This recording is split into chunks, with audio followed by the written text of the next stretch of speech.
नमस्कार मुन्ना किचन को आपण मानक बहुत बहुत स्वागत।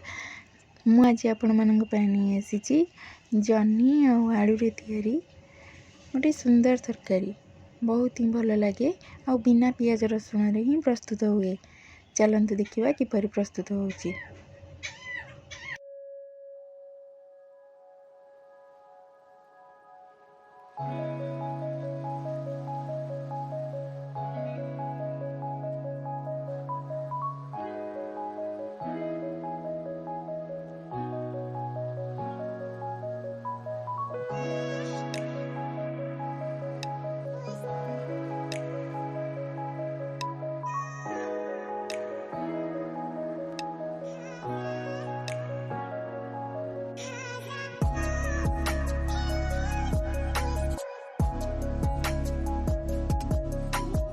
देखिले ना कितने कम समय भितर आम तरकारी प्रस्तुत हो गला।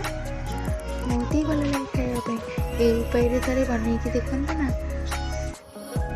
आज मो भिडी आपण मानक भल लगी लाइक शेयर और कमेंट करने को जमा भी भूलें।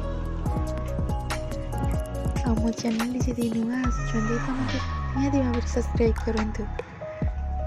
रोची नमस्कार, जय जगन्नाथ।